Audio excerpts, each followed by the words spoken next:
Okay, mga kamatis, mga kaibigan. Kasalukuyang may kumakalat na picture kasama si Gong Di at saka si Mayor Alice Guo sa internet. Ayan.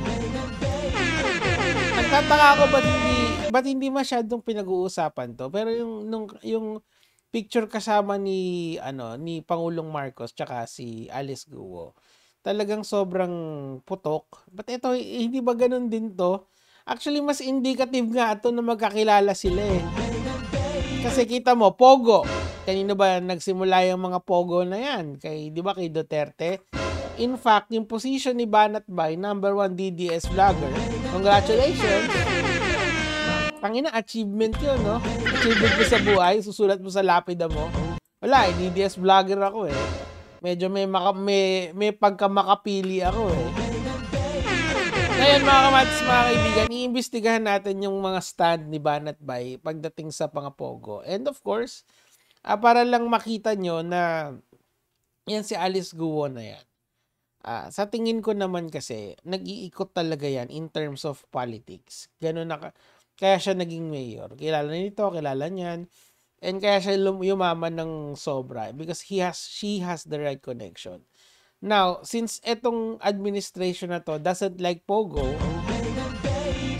shoutouts kay Pangulong Marcos kasi meron siyang hard stand against Pogo. And shoutouts din sa opposition like si Ma'am Risa. Diba? Palakpakan si Ma'am Risa. Si Pangulong Marcos din. That they don't like Pogo. So, alam niyo yun. Ano lang, bibigyan ko lang kayo ng idea dyan. Okay, so, pakinggan na natin. You know how many pictures I take during a campaign? Siguro 1,000 sa isang araw. Ako, naniniwala ako dun. Kasi, nung campaign talaga marami. Naman humingi ng selfie, hindi mo namang hinihindi yan. So, doesn't really mean anything. Ako, naniniwala ako dyan sinabi ni Presidente. Marami naman talaga nagpapapicture na hindi ka siguradong kilala mo. Pero, kung mayor yon, nakasama mo sa event, 2 beses mo pa nakasama sa event, may pictorial pa kayo, tapos maganda pa si Mayor Guo, kahit pa paano medyo marirecognize mo siguro yun. Hindi yun.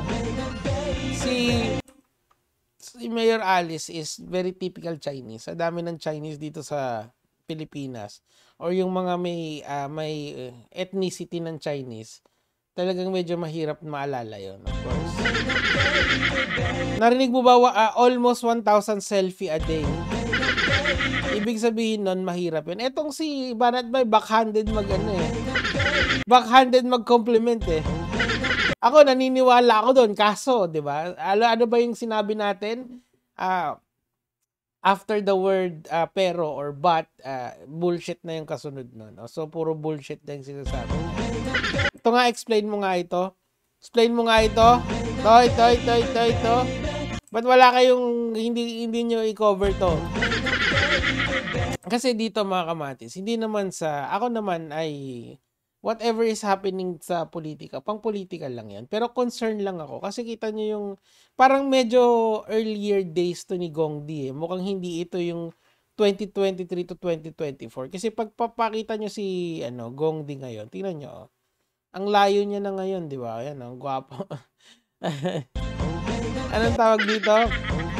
Bagos ako na. Litrato bagos ako na. Kita nyo siya dito. 'Di ba? Sobrang ibang-iba yung itsura niya. Mukhang etong picture na to kasi this was taken quite recently. Ito naman noon na noon pa, mas siya rito, mas may buhay.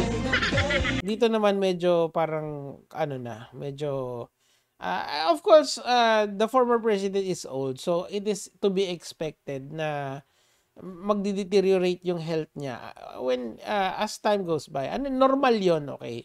Pero sinasabi ko lang na mas kung ako yung tatanungin mo, mukhang mas earlier itong picture na to.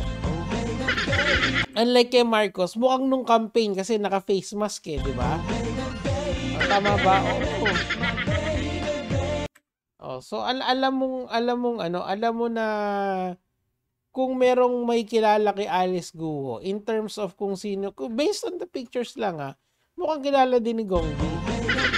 Hits lang. Ngayon, laliman pa natin yung pagbusisi natin dito ngayon, kasi alam natin si Alice Guo naman is involved yan sa Pogo. Okay, ano, undeniable na yon at this point.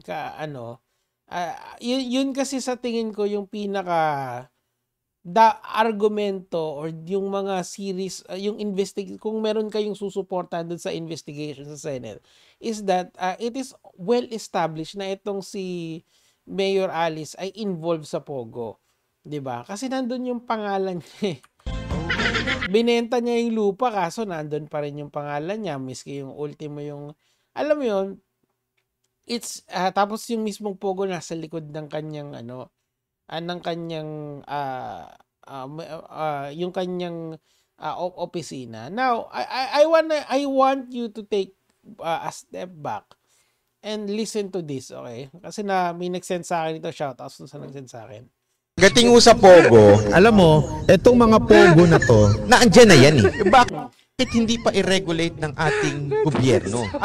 Ito yung pinapasok ni Duterte, especially nung pandemic, di ba? Ayaw niyang lockdown noon kasi nga yung ang daming pumapasok na mga ibang na mga foreign nationals, most especially mga Chinese. So, ang problema, etong Pogo na to. Pag ni-regulate pa ng ating gobyerno yan, kikita pa tayo. okay. Okay, so nung 2022, okay siya sa Pogo, okay? Pero meron na rin mga senators, like kunyari sila Mayor Risa, Mayor Risa, Senator Risa, dating-dati pa sila na ayaw nila sa Pogo. Consistent naman sila. Si Senator Win pala, tama. Tuloy natin. Yun lamang kasimple po yun. Panawagan ko sa gobyerno na ito, ban nyo ang Pogo. Dati regulate, ngayon ban na. After niyang ilabi na yung Pogo ay ipasok sa Pilipinas, gusto niya nang ilabas. Bakit banat bay? Bakit why all of a sudden nag-ibang ihip ng hangin? Dahil ba hindi na patok ang Pogo? Ibig sabihin, kung sino man ang susuporta sa Pogo, ang siyang makukuryente. Tanong lang naman. Hindi ko sinasabing supporter dati ng Pogo si Banat Pai. Siya na lang ang magsasabi sa inyo. Paplastic din yung mga animal kayo. Ay.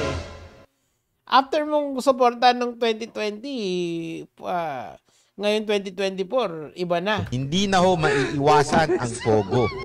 Hindi maiiwasan. Ngayon, pinaiiwasan mo. Kaplastikan Hindi mo lang pinapaiwasan, pinapatanggal mo pa. kasi. Yan ang pinaka-ugat ng salot ng Pilipinas.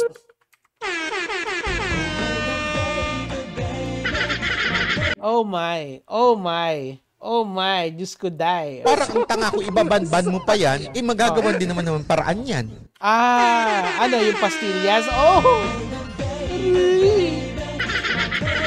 Magagawa ng paraan, ibig sabihin, ano ba, wala ka bang tiwala nun sa Tatay Digong mo? Na kaya niyang pigilan ng Pogo? Astig, tuloy. Hanggang hindi nyo ginagawa ng paraan yan. Bakit di na natin i-regulate? Tuloy-tuloy naman pala sila. Totoo lang. Oh! Ayan, ni-regulate. Anong nangyari? Yung regulation, wala ring kwenta. Ngayon, gusto mo nang alisin. Bakit naman ganon? Pinagtatanggol mo pa si Mayor Alice sa maraming post mo. Ano ba talaga, Banat Bay?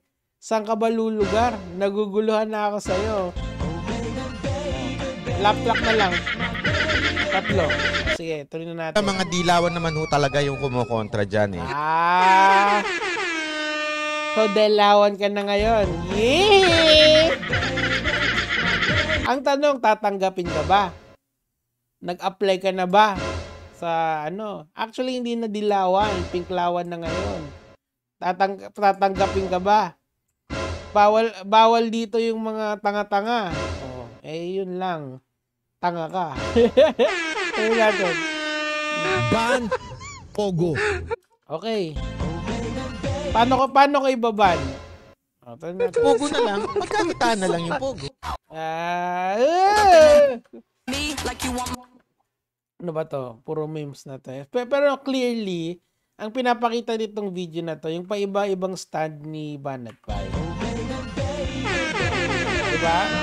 This is, ano kasi si Banat Bay kung ano yung kailangang sabihin para ma-appease yung kanyang mga DDS. Kasi yung mga DDS na, nakikinig dito, hindi naman sila discerning na mga tao or hindi ito yung mga gumagamit ng critical thinking. Yung bubuksan lang nila yung TV nila, radyo nila, or yung YouTube nila para pakinggan si Banat Bay, tapos tanggapin lahat ng sinasabi nila. Without even a thought of critical thinking. Aray ko. O yan, may picture din kasama si Digongski nitong si Alice Guo. Ayan, sige, depensahan mo. Tapos depensahan mo din kung bakit iba na yung stand mo. Nag-iba bigla. Anyway, mga kamatis, mga kaibigan, yun lang naman yung sa akin for today. Gege mga lods.